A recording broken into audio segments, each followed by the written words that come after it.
What up? It's your boy Codename Duchess. We are here with a requested video, somewhat, for our defensive settings, and more importantly, how to defend the pick and roll. But before we get into that, do me a solid, hit that subscribe, smash that like, follow us on Twitch, Twitter, TikTok. Let's go get it. Alright, so we are going to talk about pick and roll and how to defend it better. First thing we're going to do, though, is look at our defensive settings. So we're going to come over here to lineups management. We're going to come in here to our main team. We're going to come over here to coaching, go to coach game plan, and we're going to look at defensive. All right, so on ball pressure, smother, off ball pressure, moderate. I choose moderate. You'll see a lot of tight or you'll see a lot of deny ball. I choose moderate because that helps stop the backdoor cuts as much. So if you're on deny ball, obviously if you were playing real basketball and somebody's overplaying you for the pass, you take them backdoor. So I mean, the setting makes sense. So that's why I would suggest, if you don't like moderate as much, I do a pretty good job of switching and getting my contest up for most shooters. Then I would put it on tight. I would not go all the way to deny ball though. Sorry about that. The headset died in the middle of recording that, and I don't know why because it's charged. But I'm going to probably leave mine on moderate. On ball screens, I'm set to go over, so if I don't control the guy, and there is a reason for this, although I'm going to talk to you about what to do if you want to go under. On ball screen center, set to go over. Hedges, set to catch hedge for center and regular. Stay attached only on screens. That means that you won't switch when you screen. Because I can tell you the first thing I do when I notice that somebody switches every time I run a screen, I'm going to do what the Mavericks did to the Timberwolves. And we're going to run a screen every time to get a big on a little. And either I'm going to drive by you or I'm just going to post up my big. So that's not where you want to end up.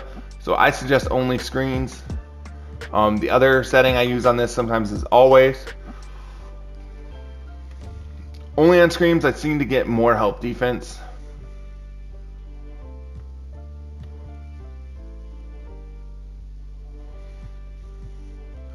Off-ball screens, I set to go over. Double team perimeter, manual. Yeah, none of these things really matter. So that's the defensive settings. Drive help rules, set to no help.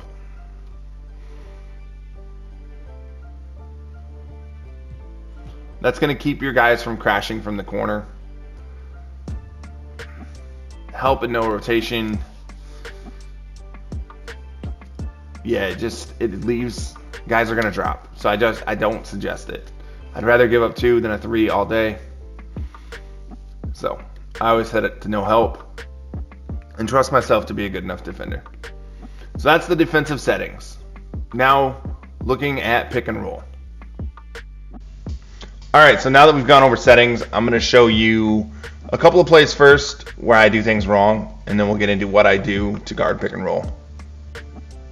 So on this one, all right, he's coming to set that pick. I dropped way too hard into the pick.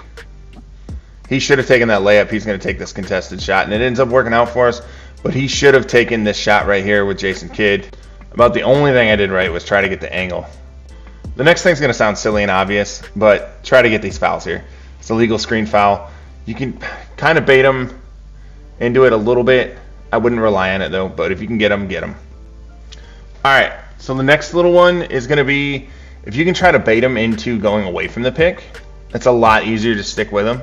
And to do that right here, as you see, I'm kind of shading into the pick and giving him the baseline drive, that opening, going that way. I'm able to get him to bite on this because I've been dropping on a lot of his picks. So now he's looking for that next lane. So I've been setting this up. But if you can bait him into this, it's much easier to keep up with him as long as you don't get stuck into some type of pick animation. All right, so the next way I defend it is just simply by going over the top. I don't do a lot of this on ball because it's really easy to get stuck in those pick animations. And unless the guy's shown me that he's going to shoot that shot coming over the pick, I'm not going to do it. I'm not going to push through this pick right here. Now, this is the way that you want to guard, is by going through the picks or going over the picks. One piece of advice I am going to leave you, because I'm not going to leave you high and dry, is do you see how deep I am here? If you start deeper, when he calls for the pick, the guy coming to set the pick most of the time is going to go to where you are. and that's where he's going to start his animation. He's not going to chase you down. So just like in some of these clips coming up, you'll see that he doesn't chase me for the clip because you can't, or for the pick because you can't. That's a moving screen. That's a legal screen. That's a foul. So if you start off just a little bit deeper, that pick will be set a little bit deeper, and you'll have a little bit of cushion to step up. Just, be careful if the guy is a shooter. All right, now we've made it through a couple of videos on different ways to guard the picks that aren't necessarily my favorite. We're going to get into my favorite way to guard the picks. And this is where your settings kind of start to come into play. All right, so the first way, because there's two ways, is going under. Okay? You got to be a little bit careful on going under, especially if they're a proven shooter. But part of it is giving them space. Like we discussed in the clips before this, that space right there, he's not going to chase me on the screen. And because I went under, I'm going to take this angle and I'm going to cut him off. I'm not going to get bumped. I'm not going to get hit. He hasn't shown me that he's willing to shoot the shot. Again, I'm going to go under. I'm going to take another angle. I'm going to get here to the basket. That's a very tight contest. All right, so here we go. He's coming. We're going to go under. That is the worst part, though, about going under. If you get stuck running into the hedge defender, it's going to take you a second to get out of there, a half second, and that's going to cause him to possibly have an open shot. There is no way to avoid it except for avoid running into your guy. I will be honest, a lot of going under, though, comes down to your personnel. I try to pick players who have longer player arm models, so that, like when this one I just ducked under, so I can recover. My guy's hands are there. I'm getting a contest even though my hands aren't up. Mario Chalmers has that kind of player model. He's got really, really long arms. All right, so I went under. I got beat. But now I'm going to rely on the athleticism of my player. Again, this comes down to your players. If you bring in bad defensive players, don't expect to be able to stop the pick and roll. All right, so here we are. Big on big pick. We're going to still go under it. I know that my bigs are big enough, long enough, we can recover to that.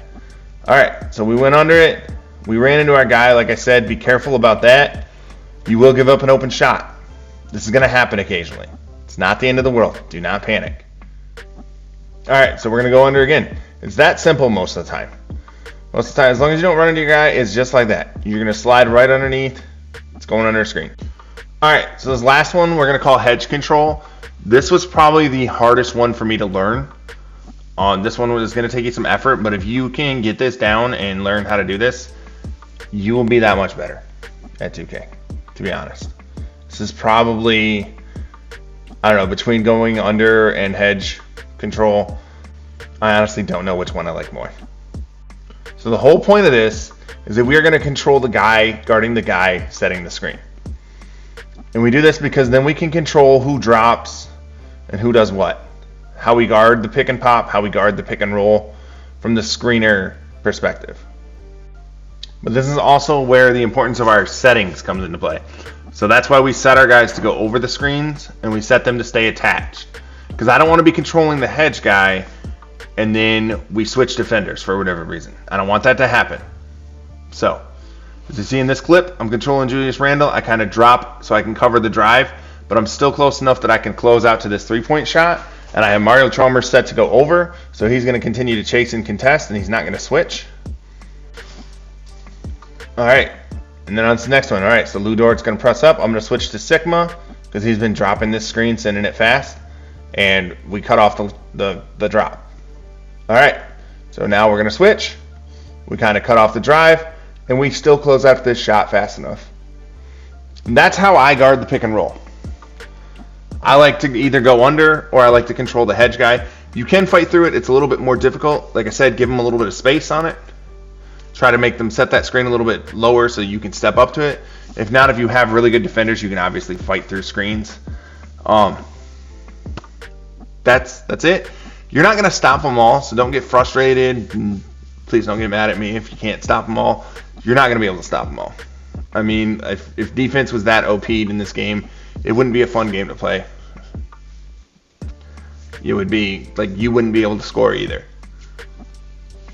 So, and again, if somebody's really good, I played against somebody earlier. I didn't clip it. I don't know why, but he would set the screen and he'd dance behind it until I got into a screen animation, and then he'd hit the jumper. Like if people have that skill set, they're gonna have that skill set, and there's really nothing you can do. This is gonna help you out against most players, but if you end up matched up against a truly elite player, like there's still, no matter how many of my tips videos you watch, there's still going to be a skill level there. So, and I mean, don't get frustrated. It happens every once in a while. Sometimes I get matched up against people who are way, way better than me or have way, way better teams than me, and it's really frustrating. But sometimes I get matched up against people who really aren't as good as me and don't have anywhere near as good a team as I am. But just don't get frustrated, because there is a skill gap in 2K. But that's all I got for you. Hit that subscribe, smash that like. Follow me on Twitch, Twitter, TikTok. Hope you all have a good night. Hope this helps, and I'll catch you all next time.